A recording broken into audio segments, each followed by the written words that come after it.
Hello friend, हमारे channel में आप सभी का स्वागत है। सबरी और भगवान राम की कृपा की कथा।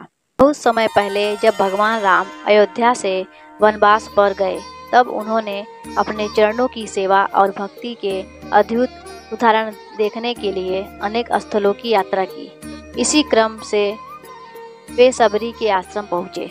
सबरी एक वृद्ध महिला थी, परंतु उनका हृदय इतना शुद्ध और भक्ति से परिपूर्ण था कि देवताओं ने भी उसे दिव्य स्थान माना।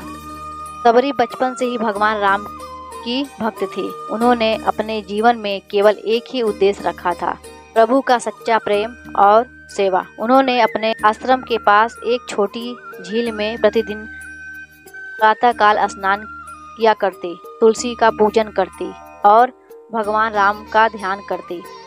सबरी का विश्वास ऐसा था कि केवल उनका मन ही उन्हें भगवान से जोड़ सकती है, चाहे कोई उनके सामने आए या ना आए।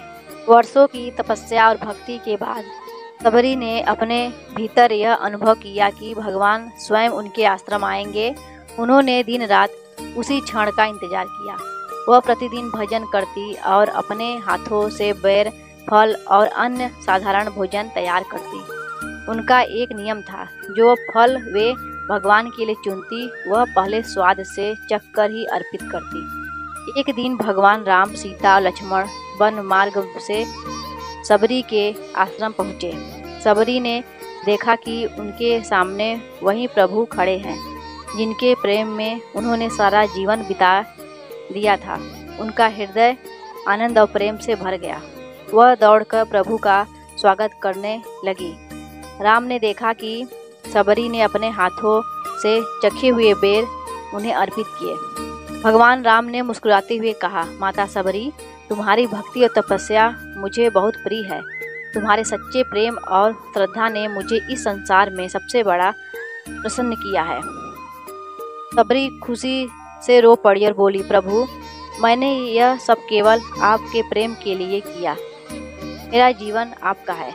भगवान राम ने अपनी कृपा दृष्टि से सबरी को आशीर्वाद दिया, माता, जो भक्त इस प्रकार निस्वार्थ प्रेम से भक्ति करता है, उसे मैं अपने चरणों में हमेशा स्थान देता हूँ। तेरी भक्ति अनंत काल तक स्मरणीय रहेगी। इस कथा से यह सीखने को मिलता है कि सच्ची भक्ति केवल कर्म या पूजा में नहीं, बल्कि मन की शुद्धि और निस्वार्थ प्रेम में होती है। सबरी ने सिखाया कि चाहे जीवन कितना भी कठिन हो, यदि श्रद्धा और विश्वास के साथ प्रभु की भक्ति की जाए तो भगवान स्वयं अपने भक्त की सेवा करने आते हैं। कहा जाता है कि आज भी सबरी की भक्ति का स्मरण करते हुए भक्त कार्तिक मास और अन्य अवसरों पर भगवान के लिए निस्वार्थ सेवा और प्रेम का अभ्यास करते हैं। जय श्री राम।